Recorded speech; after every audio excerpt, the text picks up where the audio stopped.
ಅಂತೂ ಇಂತೂ ನಮ್ಮ ಅಡುಗೆ ಮನೆ ಕೈ ರುಚಿನ ಎಲ್ಲರ ಮುಂದೆ ತೋರಿಸೋದು ದಿನ ಬಂದೇ ಬಿಡ್ತು. ಹೇಗೆ ಅಂತೀರಾ, ಇವತ್ತು ಯಾಕೋ ನಮ್ಮ ನನಗೆ ನಿದ್ದೆ ಬರ್ತಿಲ್ಲ ಅನ್ನೋ ಟೆನ್ಷನ್.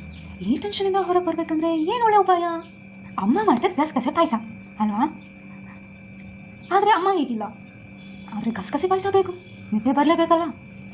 ಸೊ ದೊಡ್ಡಮ್ಮ ಚಿಕ್ಕಮ್ಮ ಎಲ್ರಿಗೂ ಕಾಲ್ ಮಾಡಿ ಮೆಸೇಜ್ ಮಾಡಿ ಗಸಗಸೆ ಪಾಯಸದ ರೆಸಿಪಿನ ತೊಗೊಂಡು ಅಮ್ಮ ಮಾಡಿದ ಥರ ರುಚಿ ಬರಲಿಲ್ಲ ಅಂದ್ರೂ ಹಾಗೆ ಹೇಗೆ ಸ್ವಲ್ಪ ವ್ಯತ್ಯಾಸಗಳನ್ನ ಮಾಡಿ ಇವತ್ತು ಗಸಗಸೆ ಪಾಯಸ ಮಾಡಲೇಬೇಕು ಅಂತ ತೀರ್ಮಾನ ಮಾಡಿಬಿಟ್ಟಿದ್ದೀನಿ.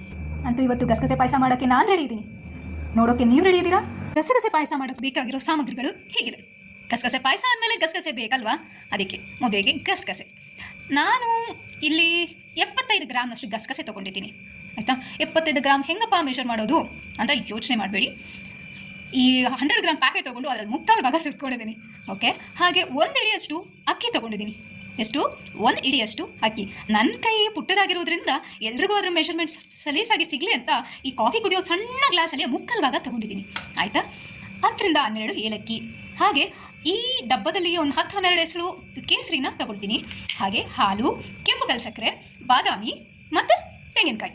ಬಾದಾಮಿ ಇಲ್ಲಿರೋಷ್ಟೆಲ್ಲ ಸ್ವಲ್ಪ ಹೆಚ್ಚಿಗೆ ತೊಗೊಂಡಿದ್ದೀನಿ. 50ರಿಂದ 60ನ ನೆನೆಸಿ ಇಟ್ಕೊಂಡಿದ್ದೀನಿ. ನೆನೆಸಿ ಸಿಪ್ಪೆ ತೆಗೆದು ಇಟ್ಕೊಂಡಿದ್ದೀನಿ.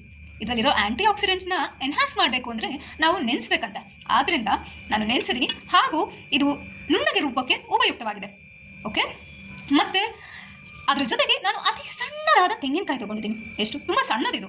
ಆಯಿತಾ, ಒಂದು ಪೂರ್ತಿ ತೆಂಗಿನಕಾಯಿ ಹಾಕ್ತಿದ್ದೀನಿ ಸಣ್ಣದಾಗಿರೋದ್ರಿಂದ. ದೊಡ್ಡದು ತೊಗೊಂಡ್ರೆ ನೀವು ಅರ್ಧ ಹೋಳು ಹಾಕಿದ್ರು ಸಾಕಾಗುತ್ತೆ ಅನಿಸುತ್ತೆ.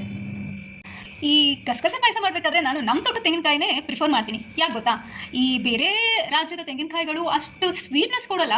ಅದು ಸಿಹಿ ಪದಾರ್ಥ ಮಾಡೋದ್ರಲ್ಲಿ, ಒಬ್ಬಟ್ಟಿರಲಿ ಪಾಯಸ ಇರಲಿ, ನಾನು ನಮ್ಮ ಕಡೆ ಮಂಡ್ಯ, ಮೈಸೂರು, ಹಾಸನ, ತುಮಕೂರು ಕಡೆದಾದರೆ ಸಿಹಿ ಆಗಿರುತ್ತೆ ತೆಂಗಿನಕಾಯಿ. ಆದ್ದರಿಂದ ನಮ್ಮ ಕಡೆ ತೆಂಗಿನಕಾಯಿನೇ ಪ್ರಿಫರ್ ಮಾಡ್ತೀನಿ. ಸೊ ನಾನು ಆಗಲೇ ಸಮಯದ ಅಭಾವ ಇರೋದ್ರಿಂದ ತೆಂಗಿನಕಾಯಿನ ಒಡೆದು ಆದಷ್ಟು ಕಪ್ಪು ಬರದ ಹಾಗೆ, ಕರೆಕ್ಟಾದ ಇದು ಬರದ ಹಾಗೆ ಬೆಳ್ಳ ತುರ್ಕೊಂಡಿದ್ದೀನಿ. ಮತ್ತು ಕೇಸರಿ ಹೆಸಳನ್ನು ಹಾಲಲ್ಲಿ ಹಾಕಿ ನೆನೆಸಿಟ್ಟಿದ್ದೀನಿ. ಮತ್ತು 1 ಇಡಿ ಅಕ್ಕಿನ ನೀರಿನಲ್ಲಿ ನೆನೆಸಿಟ್ಕೊಂಡಿದ್ದೀನಿ. ಮೊದಲಿಗೆ ನಾವು ಒಂದು ಸಣ್ಣ ಬಾಣಲೆ ಇಟ್ಕೊಂಡ್ಬಿಟ್ಟು ಅದರೊಳಗೆ ಗಸಗಸೆನ ಹಾಕಿ ಹುರ್ಕೊಳ್ಳೋಣ. ಕೆಂಪಗೆ ಅದ್ರ ಘಮ ಬರೋವರೆಗೂ ಹುರಿಯೋಣ. ಜಾಸ್ತಿ ರೋಸ್ಟ್ ಆಗಿಬಿಟ್ರೆ ಅದ್ರ ಟೇಸ್ಟ್ ಚೇಂಜ್ ಆಗಿಬಿಡುತ್ತೆ. ಆದ್ದರಿಂದ ಆದಷ್ಟು ಕಡಿಮೆ ಹುರ್ಕೊಳ್ಳೋಣ. ಸೀದೋಗ್ಬಿಟ್ರೆ ಇಡೀ ಪಾಯಸನೇ ವೇಸ್ಟ್ ಆಗಿಬಿಡುತ್ತೆ, ಟೇಸ್ಟ್ ಚೇಂಜ್ ಆಗಿಬಿಡುತ್ತೆ. ಸಿಮ್ಮಲ್ಲೇ ಹುರಿಯೋಣ.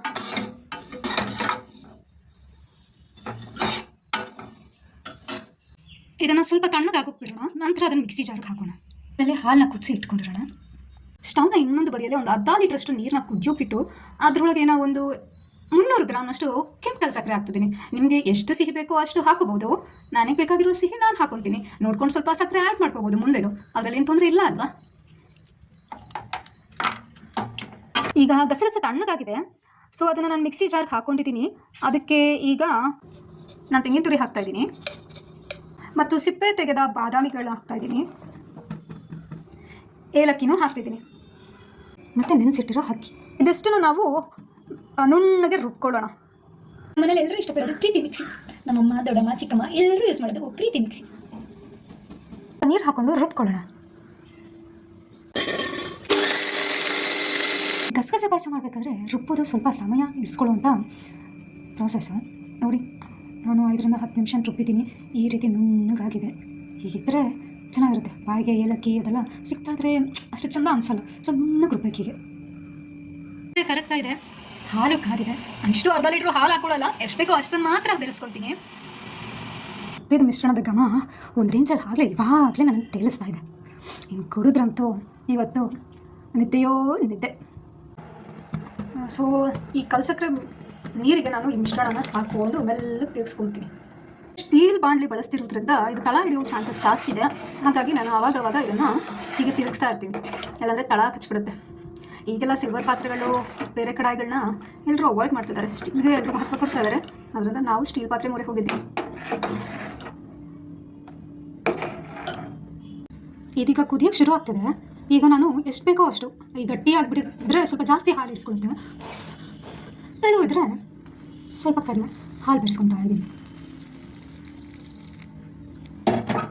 ಹಾಗೆ ಸಹ ಈ ಬಾದಾಮಿ ಹಾಲು, ಗಸಗಸೆ ಬಾದಾಮಿ ಹಾಲನ್ನ ಕುಡಿಬೋದು. ಇದು ಕಂಪ್ಲೀಟ್ಲಿ ಡಿಪೆಂಡ್ಸ್ ಆನ್ ಯು. ನಿಮ್ಗೆ ಹೇಗೆ ಬೇಕೋ ಹಾಗೆ ಕುಡಿಬೋದು. ಹಾಲು ಹಾಕಲೇಬೇಕು ಅಂತಿಲ್ಲ. ಕೆಲವರು ಲ್ಯಾಕ್ಟೋಸ್ ಇಂಟಾಲರೆನ್ಸ್ ಅನ್ನೋರು ಹಾಗೆ ಕುಡ್ಕೊಬೋದು, ಅಥವಾ ಬೇಗನಾಗಿದ್ದೀನಿ ನಾನು ಅನ್ನೋರು ಹಾಗೆ ಕುಡ್ಕೊಬೋದು. ನಾನು ಇನ್ನೊಂಚೂರು ಹಾಲು ಹಾಕ್ಕೊತೀನಿ ಇದಕ್ಕೆ.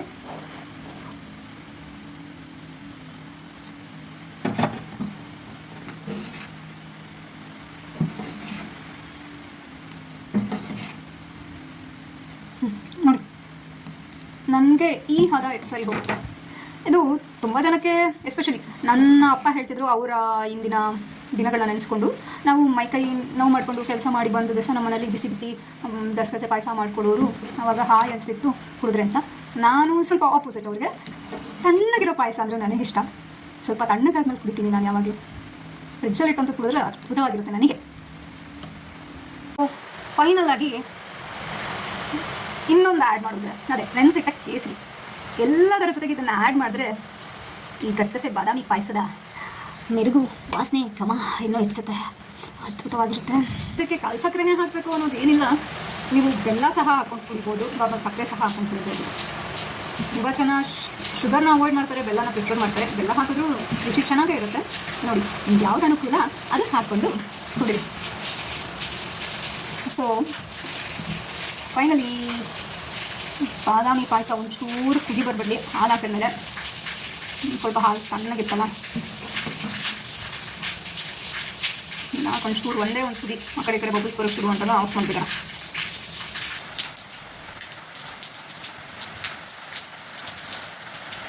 ವೆದರ್ ಬೇರೆ ಹೇಗಿದೆ, ಮಳೆ ಜೋರಾಗಿ ಬರ್ತಾ ಇದೆ. ಬಿಸಿ ಬಿಸಿ ಗಸಗಸೆ ಪಾಯಸ ಕುಡಿದು ಹೊಚ್ಕೊಂಡು ಮಲಗಿದ್ರೆ ಬೆಳಗ್ಗೆ ತನಕ ಹೇಳೋದೇ ಇಲ್ಲ.